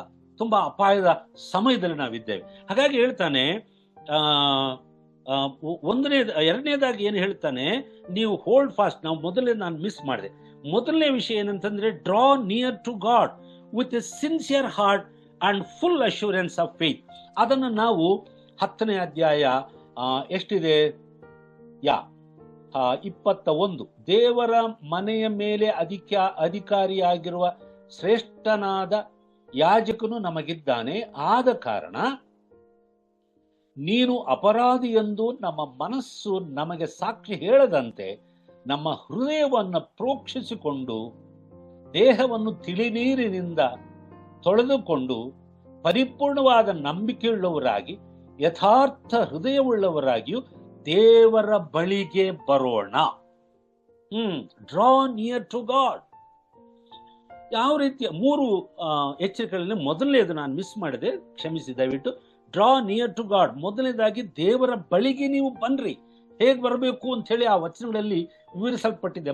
ಮತ್ತೆ ನಾನು ಅದನ್ನು ವಿವರಿಸ್ತಾ ಹೋದ್ರೆ ಸಮಯ ಜಾಸ್ತಿ ಆಗುತ್ತೆ. ಹೇಗೆ ನಾವು ಪ್ರೋಕ್ಷಿಸಲ್ಪಟ್ಟಂತ ಹೃದಯವುಳ್ಳವರಾಗಿ, ಯಥಾರ್ಥ ಹೃದಯವುಳ್ಳವರಾಗಿ, ಮತ್ತೆ ಮನಸ್ಸಾಕ್ಷಿಯು ನಮ್ಮನ್ನು ಅಪರಾಧಿಗಳೆಂದು ಹೇಳದಂತೆ ನಮಗೆ ನಾವೇ ತೀರ್ಪು ಮಾಡಿಕೊಂಡು ದೇವರ ಸನ್ನಿಧಾನಕ್ಕೆ ಬರ್ಬೇಕು. ಇದು ಒಂದು ಸಾರಿ ನಡೆಯುವಂಥದ್ದಲ್ಲ. ಪದೇ ಪದೇ ನಿರಂತರವಾಗಿ ನಾವು ಲೋಕವನ್ನು ಬಿಡುವ ತನಕ, ಕ್ರಿಸ್ತನ ಬಳಿಗೆ ಸೇರುವ ತನಕ ಪ್ರತಿಯೊಬ್ಬ ವಿಶ್ವಾಸಿ, ಪ್ರತಿ ದೇವರ ಸೇವಕಗಳು ಮಾಡಬೇಕಾದಂತ ಒಂದು constant work of every believer ಅಂತ ನಾನು ಹೇಳಕ್ಕೆ ಇಷ್ಟಪಡ್ತೇನೆ. ಏನಂತ ಹೇಳ್ತಾನೆ? Draw near to God with a sincere heart and full assurance of faith. ನಂಬಿಕೆಯಲ್ಲಿ ಭರವಸೆ ಉಳ್ಳವರಾಗಿ, ನಂಬಿಕೆಯನ್ನು ಯಾರು ಕದಿಯಬಾರದು, ನಿಮ್ಮಿಂದ ಯಾರು ಕಸ್ಕೊಳ್ಳಬಾರದು. ಆ ರೀತಿಯ ನಂಬಿಕೆಯಲ್ಲಿ ಸ್ಥಿರವಾಗಿದ್ದು ಪುನಃ ನಮ್ಮ ಹೃದಯಗಳನ್ನು ಪ್ರೋಕ್ಷಿಸಿಕೊಂಡವರಾಗಿ, ಕ್ರಿಸ್ತನ ರಕ್ತದ ಮೂಲಕ, ಆತನ ವಾಕ್ಯದ ಮೂಲಕ ನಾವು ಪ್ರೋಕ್ಷಿಸಲ್ಪಟ್ಟವರಾಗಿ, ಯಥಾರ್ಥವಾದ ಹೃದಯದೊಂದಿಗೆ, ವಿತ್ ಅ ಸಿನ್ಸಿಯರ್ ಹಾರ್ಟ್. ನಾವು ಜನರ ಮುಂದೆ ನಾಟಕ ಮಾಡ್ತೇವೆ, ಆದ್ರೆ ದೇವರ ಮುಂದೆ ನಾಟಕ ಮಾಡೋದು ಬೇಕಾಗಿಲ್ಲ, ಮಾಡ್ಲಿಕ್ಕೆ ಆಗೋದೂ ಇಲ್ಲ. ಅದರಿಂದ ದೇವರ ಮುಂದೆ ನಟನೆ ಮಾಡೋನು ಮನುಷ್ಯರ ಮುಂದೆನೂ ನಟನೆ ಮಾಡ್ತಾನೆ, ಮನುಷ್ಯರ ಮುಂದೆ ನಟನೆ ಮಾಡೋನು ದೇವರ ಮುಂದೆನೂ ನಟನೆ ಮಾಡ್ತಾನೆ. ಆದರೆ ದೇವರ ಮುಂದೆ ನಟಿಸದೆ ಯಥಾರ್ಥವಾಗಿರುವಂತ ಮನುಷ್ಯ, ದೇವರ ಮಕ್ಕಳು ಮನುಷ್ಯರ ಮುಂದೆಯೂ ನಟಿಸದೆ ಇದ್ದದ್ದು ಇದ್ದ ಹಾಗೆ ಹೇಳುವ ಗುಂಡಿಗೆಯನ್ನ ಹೊಂದಿರ್ತಾರೆ. ಅದು ದೇವರ ಬಳಿಗೆ ಬರುವುದರ ಮೂಲಕ ಸಿಗುವಂತ ಒಂದು ಧೈರ್ಯ. We will get courage when we draw near to God. We get courage to speak the truth, to have a sincere heart. ಇದಿಲ್ಲದೆ ಇರುವಾಗ ಬಣ್ಣ ಹಚ್ಚಲಿಕ್ಕೆ, ಬೆಣ್ಣೆ ಹಚ್ಚೋಕೆ ಜನರು ಪ್ರಯತ್ನ ಮಾಡ್ತಾರೆ. ಏನಾದ್ರೂ ಅವನಿಂದ ಆಶೆ ಪಟ್ಟು ಎದುರು ನೋಡುತ್ತಾ ಜನರನ್ನ ಮೆಚ್ಚಿಸುವಂತ ತಂತ್ರಗಾರಿಕೆಯನ್ನ ಒಗ್ಗೂಡಿಸಿಕೊಂಡು ಮೈಗೂಡಿಸಿಕೊಂಡಿರುವಂತ ಬೇಕಾದಷ್ಟು ಜನ ಇವತ್ತು ನಮ್ಮ ಕಣ್ಣ ಮುಂದೆ ಇದ್ದಾರೆ. ಇವರ ಭರದಲ್ಲಿ, ಇವರ ಮೋಸದಲ್ಲಿ ಸಿಕ್ಕಿ ಹಾಕಿಕೊಳ್ಳಬೇಡ್ರಿ ಅಂತ ಹೇಳೋದೇ ಗ್ರಂಥಕರ್ತನ ಉದ್ದೇಶ. ಆದ್ರಿಂದ ಮೊಟ್ಟ ಮೊದಲನೇದಾಗಿ ದೇವರ ಬಳಿಗೆ ಬಾ ನೀನು. ಯಾಕೋಬನು ಹೇಳ್ತಾನೆ, ನೀವು ದೇವರ ಬಳಿಗೆ ಬನ್ನಿರಿ, ಆಗ ಆತ ನಿಮ್ಮ ಬಳಿಗೆ ಬರ್ತಾನೆ. ಸೈತಾನನ ಎದುರಿಸಿರಿ, ಅವನು ನಿಮ್ಮನ್ನ ಬಿಟ್ಟು ಓಡಿ ಹೋಗುತ್ತಾನೆ. ದೇವರ ಬಳಿಗೆ ಬಂದವನು ಸುರಕ್ಷಿತವಾಗಿರ್ತಾನೆ, ನಂಬಿಕೆಯಲ್ಲಿ ಸ್ಥಿರವಾಗಿರ್ತಾನೆ. ಅದ ಕಾರಣ number 1, draw near to God with a sincere heart and full assurance of faith. Number 2, ನಾನು ಈಗಾಗಲೇ ಹೇಳಿದೆ, hold fast to the confession of hope without wavering. ಯಾವುದೇ ಚಂಚಲವಿಲ್ಲದೆ ನಿಮ್ಮ ನಂಬಿಕೆಯಲ್ಲಿ ನೀವು ಒಪ್ಪಿಕೊಂಡಂತ ಏನು ಹೇಳೋದು, ನೀವು ಒಪ್ಪಿಕೊಂಡಂತ ಏನು ಅರಿಕೆ ಮಾಡಿದಂತ ಅರಿಕೆಯಲ್ಲಿ ನೀವು ನೀವು ನಂಬಿಗಸ್ತರಾಗಿ ಇರ್ರಿ, ಅದನ್ನ ಗಟ್ಟಿಯಾಗಿ ಹಿಡಿದುಕೊಳ್ಳ್ರಿ. ಆಚೆ ಈಚೆ ನೀವು ಹೋಗ್ಬೇಡ್ರಿ, ದಾರಿ ತಪ್ಪಬೇಡ್ರಿ ಅಂತ ಹೇಳ್ತಾನೆ. 3ನೇದಾಗಿ ಕನ್ಸಿಡರ್ ಒನ್ ಅನದರ್ ಅಂತ ಹೇಳ್ತಾನೆ. ಅದೇ ಮಾತು ನೋಡ್ರಿ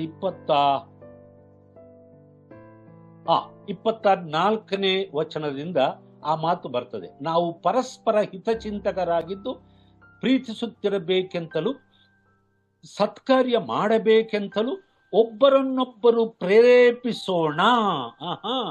ಪ್ರೇರೇಪಿಸೋಣ to provoke love and good deeds which necessitates faithfully gathering together as a community of believers ಅಂತ ಹೇಳ್ತಾನೆ. ಕನ್ಸಿಡರ್ ಒನ್ ಅನದರ್, ಒಬ್ಬರ ಬಗ್ಗೆ ಒಬ್ಬರಿಗೆ ಕಾಳಜಿ ಇರಲಿ. ಈಗ ನಮ್ಮ ಅಧ್ಯಯನದ ಪ್ರಾರಂಭದಲ್ಲಿ ನಮ್ಮ ಸಹೋದರರು, ನಿಮ್ಗೆ ಯಾರಿಗಾದ್ರೂ ಏನಾದ್ರೂ ಪ್ರಾರ್ಥನೆ ಅಂಶಗಳಿದ್ರೆ ಹೇಳ್ರಿ, ಅಗತ್ಯತೆಗಳನ್ನು ನಾವು ಪ್ರಾರ್ಥಿಸೋಣ. ಅದು ಕನ್ಸಿಡರಿಂಗ್ ಒನ್ ಅನದರ್. ಇತರರ ಕಷ್ಟಗಳು ನಮ್ಮ ಕಷ್ಟಗಳೆಂಬುದಾಗಿ, ಇತರರ ಕೊರತೆಗಳು ನಮ್ಮ ಕೊರತೆಗಳೆಂಬುದಾಗಿ, ಇತರರ ಅಗತ್ಯತೆಗಳು ನಮ್ಮ ಅಗತ್ಯತೆಗಳೆಂಬುದಾಗಿ ತಿಳಿದು ಹಾಗೆ ಭಾವಿಸಿ ಸಹಾಯ ಮಾಡುವುದು. ಮುಖ್ಯವಾಗಿ ಒಬ್ಬರನ್ನೊಬ್ರು ಪ್ರೀತಿಸಬೇಕು ಅಂತ ಹೇಳಿ ಯೇಸು ಸ್ವಾಮಿ ಯೋಹಾನ ಸುವಾರ್ತೆಯಲ್ಲಿ ಸಹ 15ನೇ ಅಧ್ಯಾಯದಲ್ಲಿ 35ನೇ ಹೇಳ್ತಾರೆ, ನೀವು ಒಬ್ಬರನ್ನೊಬ್ಬರು ಪ್ರೀತಿಸುವುದರ ಮೂಲಕ ಜನರು, ಪ್ರಪಂಚವು, ಲೋಕವು ನೀವು ನನ್ನ ಶಿಷ್ಯರೆಂದು ಅರಿತುಕೊಳ್ಳುತ್ತಾರೆ ಅಂತ ಹೇಳ್ತಾರೆ. ನೋಡ್ರಿ, ಪ್ರೀತಿಗೆ ಒಂದು ದೊಡ್ಡ ಮಣೆ ಹಾಕಿ ಯೇಸು ಸ್ವಾಮಿ ಹೇಳಿದ ಮಾತುಗಳು. ಅದನ್ನೇ ಗ್ರಂಥಕರ್ತನು ಮತ್ತೆ ಹೇಳ್ತಾನೆ, ದಯವಿಟ್ಟು ನೀವು ಒಂದು ಕೆಲಸ ಮಾಡ್ರಿ, ದೇವರ ಮಕ್ಕಳಾಗಿ, ದೇವರನ್ನು ಅರಿತವರಾಗಿ, ಕ್ರಿಸ್ತನನ್ನು ರಕ್ಷಕನಾಗಿ ಅಂಗೀಕರಿಸುವಂತ ನೀವು ಒಬ್ಬರನ್ನೊಬ್ಬರು ಪ್ರೇರೇಪಿಸಬೇಕು. ಯಾವ ರೀತಿಯಲ್ಲಿ? ನಾವು ಪರಸ್ಪರ ಹಿತಚಿಂತಕರಾಗಿದ್ದು ಇನ್ನೊಬ್ಬರ ಒಳ್ಳೆಯದನ್ನ ಆಕಾಂಕ್ಷಿಸುವಂತವರಾಗಿರ್ಬೇಕು. ಇವತ್ತೇನಾಗ್ತಿದೆ, ಸೇವಕರನ್ನ ಕಂಡ್ರೆ ಆಗಲ್ಲ, ವಿಶ್ವಾಸಿಗಳನ್ನ ಕಂಡ್ರೆ ಆಗೋದಿಲ್ಲ, ಅಸೂಯೆ ಪಡ್ತಾರೆ, ಕಾರಣವೇ ಇಲ್ಲದೆ ಅವರನ್ನ ದ್ವೇಷ ಮಾಡ್ತಾರೆ. ಯಾಕೆ ಅರ್ಥ ಆಗೋದಿಲ್ಲ. ಒಂದ್ ವೇಳೆ ಅವರು ತಪ್ಪಿನಲ್ಲಿದ್ರೆ ಪ್ರೀತಿಯಿಂದ ಅವ್ರನ್ನ ತಿದ್ದುವುದಕ್ಕೆ ಪ್ರಯತ್ನ ಮಾಡು ಅಷ್ಟೇ. ಅದಷ್ಟು ಸುಲಭವಾದ ಕೆಲಸ ಅಲ್ಲ ಬಿಡ್ರಿ. ಇವತ್ತು ಸೇವೆ ಮಾಡುವುದಕ್ಕಿಂತ, ಒಬ್ಬರನ್ನೊಬ್ಬರು ಪ್ರೀತಿಸುವುದಕ್ಕಿಂತ ಹೆಚ್ಚಾಗಿ ಒಬ್ಬರನ್ನೊಬ್ಬರು ದ್ವೇಷಿಸುವುದು, ಒಬ್ಬರ ಮೇಲೆ ಒಬ್ಬರು ಕೆಂಡ ಕಾರುವುದು, ಒಬ್ಬರ ತಪ್ಪುಗಳನ್ನು ಇನ್ನೊಬ್ಬರು ಎತ್ತಿ ತೋರಿಸುವುದು, ಇದು ದೊಡ್ಡ ಸೇವೆ ಆಗ್ಬಿಟ್ಟಿದೆ ಇವತ್ತು. ಎಲ್ಲಿ ನೋಡಿದ್ರು ಆ ತರ ಸೇವೆ ಮಾಡೋರು ಹಿಂದೆನೆ ಜನ ಹೋಗ್ತಾ ಇದ್ದಾರೆ. ಆದ್ರೆ ಗ್ರಂಥಕರ್ತನು ಹೇಳ್ತಾನೆ, ನೀವು ಪರಸ್ಪರ ಹಿತಚಿಂತಕರಾಗಿದ್ದು ಒಬ್ಬರನ್ನೊಬ್ಬರು ಪ್ರೀತಿಸುತ್ತಿರಬೇಕೆಂತಲೂ ಸತ್ಕಾರ್ಯ ಮಾಡಬೇಕೆಂತಲೂ ಒಬ್ಬರನ್ನೊಬ್ಬರು ಪ್ರೇರೇಪಿಸೋಣ. ಹೌದು, ಅದು ಸುಲಭವಾಗಿ ನಡೆಯುವಂತ ಕೆಲಸ ಅಲ್ಲ. ಪ್ರೇರೇಪಿಸಬೇಕು. we need to provoke one another to love one another and to do good deeds to one another. That is very important. ಹಾಗಾಗಿ 3 ವಿಷಯಗಳನ್ನ 2ನೇ ಪಾಯಿಂಟ್ ನಲ್ಲಿ ಹೇಳ್ತಾನೆ, draw near to God and hold fast to the confession of hope without wavering. And thirdly and finally consider one another. ಒಬ್ಬರನ್ನೊಬ್ಬರು ಹಿತಚಿಂತಕರಾಗಿದ್ದು ಒಬ್ಬನೊಬ್ಬರು ಪ್ರೀತಿಸಿರಿ ಎಂಬುದಾಗಿ ಹೇಳ್ತಾರೆ. ಅಷ್ಟು ಮಾತ್ರವಲ್ಲ, 3ನೇ ಪಾಯಿಂಟ್ ನಾನು ಹೇಳ್ಬಿಟ್ಟು ಮುಗಿಸ್ಬಿಡ್ತೇನೆ. 26ರಿಂದ 39 ತನಕ ಇದು ಸಹ ಬಹಳ ಸುದೀರ್ಘವಾದ ವಿಷಯಗಳನ್ನು ಒಳಗೊಂಡಿದೆ. 26ರಿಂದ 39 ತನಕ ನಾವು ನೋಡಿದ್ರೆ ಅಲ್ಲಿ ಎಚ್ಚರಿಕೆಗಳಿದೆ. ಎಚ್ಚರಿಕೆ warnings are there. Warnings, a sober warning and a call to endure. A sober warning and a call to endure. ಗಂಭೀರವಾದ ಎಚ್ಚರಿಕೆ ಮತ್ತು ತಾಳ್ಮೆಯಿಂದ ಸ್ಥಿರವಾಗಿ ನಿಲ್ಲುವುದಕ್ಕೆ ನೀಡುವ ಕರೆ. ನೋಡ್ರಿ, ಮತ್ತೊಂದ್ಸಾರಿ ನಾವು ಓದ್ತಾನೆ, a sober warning and a call to endure. ಈ ಸಾಬರ್ ಅನ್ನುವಂಥ ಮಾತು ಇಂಗ್ಲಿಷ್ ನಲ್ಲಿ ತುಂಬಾ ಅದ್ಭುತವಾದ ಮಾತು. ಸಂಯಮನದ ಅಂತ ಹೇಳಿ, ಗಂಭೀರವಾಗಿ ಅನ್ನೋದು ಬರುತ್ತೆ. ಸಂಯಮನ ಬೇಕು, ತಾಳ್ಮೆ ಬೇಕು, ಸಹನೆ ಬೇಕು. ಏನ್ರಿ, ಇವತ್ತಿಲ್ಲ ತಾಳ್ಮೆ ಇಲ್ಲ, ಸಹನೆ ಇಲ್ಲ, ಜನರಿಗೆ ಎಲ್ಲೂ ಇಲ್ಲ, ಕುಟುಂಬಗಳಲ್ಲಿಲ್ಲ, ಸಭೆಗಳಲ್ಲಿಲ್ಲ, ದೇವರ ಮಕ್ಕಳ ನಡುವೆ ಇಲ್ಲ, ತಾಳ್ಮೆ ಇಲ್ಲ. ಒಬ್ಬರನ್ನ ವಿಮರ್ಶಿಸಬೇಕಾದ್ರೆ ತುದಿಗಾಲಿನಲ್ಲಿ ನಿಲ್ತಾರೆ ಜನ. ಒಬ್ಬರ ತಪ್ಪನ್ನ ಬಹಳ ಜಾಣತನದಿಂದ ತೋರಿಸೋದಕ್ಕೆ ಪ್ರಯತ್ನ ಮಾಡ್ತಾರೆ. ನಾನು ನಮ್ಮ ಬಿಲ್ಡರ್ಸ್ ತಂಡದಲ್ಲಿರುವಂತ ಪೋಸ್ಟ್ಗಳನ್ನ ನೋಡ್ತಾ ಇರ್ತೇನೆ. ಕೆಲವು ಸಾರಿ ನಗು ಬರುತ್ತೆ, ಕೆಲವು ಸಾರಿ ಸಂಕಟವಾಗುತ್ತೆ, ಕೆಲವು ಸಾರಿ ಕೋಪ ಬರುತ್ತೆ. ಏನು ಕ್ರೈಸ್ತರು ಇಷ್ಟೊಂದು ಹುಚ್ಚರಾಗಿದ್ದಾರಾ, ಇಷ್ಟೊಂದು ಅಜ್ಞಾನಿಗಳಾಗಿದ್ದಾರ, ಇಷ್ಟೊಂದು ಬಾಲಿಶವಾಗಿ ಆಲೋಚನೆ ಮಾಡುವಂತವರಾಗಿದ್ದಾರ ಅಂತ ಅನ್ಸುತ್ತೆ. ನಿಜ, ಬಹುಶಃ ಹೊಸದಾಗಿ ರಕ್ಷಣೆ ಹೊಂದಿ ಹೊಸದಾಗಿ ಸೇವೆಗೆ ಬಂದಂಥವರಿಗೆ ಅಷ್ಟೊಂದು ಅನುಭವ ಇಲ್ಲದಿರಿಂದ, ಒಂದು ವೇಳೆ ಆ ಪ್ರೌಢಿಮೆ ಇಲ್ಲದೆ ಇರುವುದರಿಂದ ಆ ರೀತಿ ಆಗ್ತಾ ಇರ್ಬೋದು. ಅವ್ರನ್ನ ಸಹಿಸೋಣ, ಏನ್ ತಪ್ಪೇನಿಲ್ಲ. ಆದ್ರೆ ನಾವು ಬೆಳೀತಾ ಆ ಸಣ್ಣ ಸಣ್ಣ ತಪ್ಪುಗಳನ್ನ ಮಾಡುವುದನ್ನ ನಿಲ್ಲಿಸ್ಬೇಕು. ಅದು ನಿಲ್ಲಿಸ್ತಾ ಇಲ್ಲ. ಅದು ನಾವು ಎಲ್ಲರೂ ತಪ್ಪು ಮಾಡ್ತೇವೆ, ಎಷ್ಟು ದೊಡ್ಡವರಾದ್ರೂ ಚಿಕ್ಕವರು ತಪ್ಪು ಮಾಡ್ತೀವಿ. ಆದಷ್ಟು ತಪ್ಪು ಮಾಡುವುದನ್ನು ಕಡಿಮೆ ಮಾಡುವುದು ಒಂದು ಒಳ್ಳೆಯ ಬೆಳವಣಿಗೆ ಅಷ್ಟೇ ಹೊರತು ತಪ್ಪೇ ನಾನು ಮಾಡೋದಿಲ್ಲ ಅಂತ ಹೇಳಿ ಯಾರ ಕೈಲೂ ಹೇಳೋಕ್ ಸಾಧ್ಯ ಇಲ್ಲ. ಏನ್ರಿ, ಎ ಸಾಬರ್ ವಾರ್ನಿಂಗ್ ಅಂತ ಹೇಳಿ. ಅದಕ್ಕೆ ನೋಡ್ರಿ, ಸಾಬರ್ ಅಂತಂದ್ರೆ ಅಮಲಿಲ್ಲದ. ಈಗ ಕುಡ್ದವನಿಗೆ ಅಮಲ್ನಲ್ಲಿ ಇರ್ತಾನೆ, ಮತ್ತಿನಿಂದ ಇರ್ತಾನೆ. ಅವನ್ ಏನ್ ಮಾಡ್ತಾನೆ ಅವನ ಮೇಲೆ ಅವನಿಗೆ ಪರಿಜ್ಞಾನ ಇರಲ್ಲ, ಪ್ರಜ್ಞೆ ಇರಲ್ಲ. ತಪ್ಪಿದಂತ ಮಾತುಗಳನ್ನ ಮಾತಾಡ್ತಾರೆ. ಕ್ರೈಸ್ತರ ಹಾಗಿರಬಾರ್ದು, ಪ್ರಜ್ಞೆಯಿಂದ ಮಾತಾಡಬೇಕು. ಅದಕ್ಕೆ ಸಾಬರ್ ವಾರ್ನಿಂಗ್, ಆ ಪ್ರಜ್ಞೆಯಿಂದ, ಸಂಯಮನದಿಂದ ಗಂಭೀರವಾದ ಎಚ್ಚರಿಕೆಯನ್ನ ಕೊಡ್ತಾ ಇದ್ದಾನೆ ಈ ಗ್ರಂಥಕರ್ತನು. ಅಷ್ಟು ಮಾತ್ರವಲ್ಲದೆ ಒಂದು ಕರೆಯುವಿಕೆ ನೀಡ್ತಾನೆ. ಬನ್ರಿ, ಎಂಡೂರ್ ಅಂದ್ರೆ ಸಹಿಸೋಣ, ಸ್ಥಿರವಾಗಿ ನಿಲ್ಲೋಣ, ತಾಳ್ಮೆಯಿಂದ ಇರೋಣ. ಏನೆಲ್ಲ ಕಷ್ಟ ಬರಲಿ, ಹಿಂಸೆ ಬರಲಿ, ಅವಮಾನ ಬರಲಿ, ಅಡಚಣೆ ಬರಲಿ, ಅಗತ್ಯತೆಗಳು ಬರಲಿ, ಅವಮಾನ ಬರಲಿ, ಏನೇ ಬಂದರೂ ಸಹ ನಾವು ಸ್ಥಿರವಾಗಿ ನಿಲ್ಲೋಣ. ಎಂತ ಅದ್ಭುತವಾದಂತ ಎಚ್ಚರಿಕೆಗಳನ್ನು ಕೊಡ್ತಾನೆ ನೋಡ್ರಿ. ಈ 10ನೇ ಅಧ್ಯಾಯ ಸ್ಥೂಲವಾಗಿ, ಸಂಕ್ಷಿಪ್ತವಾಗಿ ನಾವು ಈ 3 ಅಂಶಗಳನ್ನ ಆಲೋಚನೆ ಮಾಡಿದರೆ, ಕ್ರಿಸ್ತನನ್ನು ನಂಬಿದಂತ ದೇವರ ಮಕ್ಕಳಾದ ನಮ್ಮ ಜೀವಿತ ಎಷ್ಟೊಂದು ಅದ್ಭುತವಾದ ಜೀವನ, ಎಷ್ಟೊಂದು ಮಾದರಿ ಉಳ್ಳಂತ, ಆದರ್ಶಪ್ರಾಯವಾಗಿರಬೇಕಾದಂತ ಜೀವನ, ಇದೆಲ್ಲವನ್ನು ನಮಗೆ ಈ ವಾಕ್ಯಗಳ ಮೂಲಕ ದೇವರ ಆತ್ಮನು ಈ ಅಧ್ಯಯನದ ಮೂಲಕ ತಿಳಿಸ್ತಾ ಇದ್ದಾನೆ. ನನ್ನ ಮಾತುಗಳನ್ನು ಕೇಳ್ತಾ ಇರುವಂತ ನನ್ನ ಪ್ರಿಯ ಸಹೋದರ ಸಹೋದರಿಯರೇ, ನಾವು ಬಹಳ ಕಡಿಮೆ ಕಲಿತಾ ಇದ್ದೇವೆ ನಿಜ. ಆದ್ರೆ ನಾವು ಕಲಿತಂಥದ್ದನ್ನು ಆಚರಣೆಯಲ್ಲಿ ಇಡೋಣ. ಪ್ರಾಕ್ಟಿಕಲ್ ಆಗಿ ನಾವು ಅವುಗಳನ್ನ ನಾವು ಅನುಸರಿಸುವುದಾದ್ರೆ ನಮ್ಮನ್ನು ನೋಡುವಂತ ಇತರ ಜನರು, ಅವರು ದೇವರ ಮಕ್ಕಳಾಗಿರ್ಬೋದು, ಸಭೆಯಲ್ಲಿ ಇರುವಂತವರಾಗಿರ್ಬೋದು, ಅಥವಾ ಹೊರಗಿನವರಾಗಿರ್ಬೋದು, ಕ್ರೈಸ್ತರಲ್ಲದೇ ಇರುವಂತ ನಮ್ಮ ಸಹೋದರ ಸಹೋದರಿಯರಾಗಿರಬಹುದು, ನಮ್ಮ ದೇಶದ ಬಂಧುಗಳಾಗಿರಬಹುದು, ಅವರು ಸಹ ಸತ್ಯದ ಕಡೆಗೆ ಆಕರ್ಷಿಸಲ್ಪಡ್ತಾರೆ. ಒಂದು ಧರ್ಮದಿಂದ ಇನ್ನೊಂದು ಧರ್ಮಕ್ಕೆ ನಾವು ಕರೆಯುವುದಕ್ಕೆ ನಾವಿಲ್ಲ. ನಮ್ಮ ಕರೆಯುವಿಕೆ ಅದಲ್ಲ, ನಮ್ಮ ಕೆಲಸವೂ ಅದಲ್ಲ. ಅದರಿಂದ ಧರ್ಮದ ಪರಿವರ್ತನೆ ಅಲ್ಲ, ಮನಸ್ಸಿನ ಪರಿವರ್ತನೆ. ಏನ್ರಿ, ಪಾಪ ಕ್ಷಮಾಪಣೆಗಾಗಿ ಜನರಿಗೆ ಕರೆಯುವಿಕೆ ನೀಡುವುದೇ ಈ ಕ್ರಿಸ್ತನ ಸುವಾರ್ತೆಯ ಮೂಲ ಉದ್ದೇಶ. ಅದೇ ನಾವೇನೇ ಮಾಡಿದ್ರು, ಯಾವ ರೂಪದಲ್ಲಿ ಸುವಾರ್ತೆ ಸಾರಿದ್ರು, ನಮ್ಮ ಜೀವನ, ಸೇವೆ, ನಮ್ಮ ಸಾರುವಿಕೆ ಎಲ್ಲವೂ ಸಹ ಈ ಸತ್ಯಗಳನ್ನು ಒಳಗೊಂಡಿರಬೇಕು ಅನ್ನೋದೇ ನನ್ನ ಆಶೆ. ಸೊ ಆ ರೀತಿಯ ಸಹಾಯ ಕರ್ತನು ಮಾಡಲಿ. ಮತ್ತು ತಾಳ್ಮೆಯಿಂದ ನೀವು ಸಹ ಈ ಅಧ್ಯಯನವನ್ನ ಕೇಳಿ ನನ್ನೊಂದಿಗೆ ಸಹಕರಿಸಿದ್ದಕ್ಕಾಗಿ ನಾನು ನಿಮಗೆಲ್ಲರಿಗೂ ಸಹ ವಂದನೆಯನ್ನು ತಿಳಿಸುತ್ತೇನೆ ಮತ್ತು ಬಿಲ್ಡರ್ ತಂಡದವರಿಗೆ ಪ್ರತ್ಯೇಕವಾದಂಥ ಧನ್ಯವಾದಗಳನ್ನು ಅರ್ಪಿಸುತ್ತಾ ನಾನು ಈ ಮಾತುಗಳನ್ನು ಮುಗಿಸ್ತೇನೆ. ದೇವರು ನಮ್ಮನ್ನು ಆಶೀರ್ವದಿಸಲಿ. ಚಿಕ್ಕ ಪ್ರಾರ್ಥನೆಯೊಂದಿಗೆ ನಮ್ಮ ಈ ಅಧ್ಯಯನವನ್ನು ಇಂದಿನ ದಿನಕ್ಕಾಗಿ ನಾವು ಮುಗಿಸೋಣ. ತಂದೆಯಾದ ದೇವರೇ, ನಿನ್ನ ಪವಿತ್ರ ನಾಮಕ್ಕೆ ಸ್ತೋತ್ರ. ನಿನ್ನ ಮಗನು ನಮ್ಮ ರಕ್ಷಕನಾಗಿರುವ ಯೇಸು ಕ್ರಿಸ್ತನ ಹೆಸರಿನಲ್ಲಿ ನಾವಿವತ್ತು ಸೇರಿ ಬಂದು ಈ ಬಿಲ್ಡರ್ಸ್ ತಂಡದ ಅವರ ಈ ಚಾನಲ್ ಮೂಲಕ ಈ ವಿಶೇಷವಾದ ಸತ್ಯಗಳನ್ನು ನಾವು ತಿಳಿಯುವಂತೆ, ಕಲಿಯುವಂತೆ ನಮಗೆ ನೀನು ಸಹಾಯ ಮಾಡಿದ್ದಕ್ಕಾಗಿ ಸ್ತೋತ್ರ.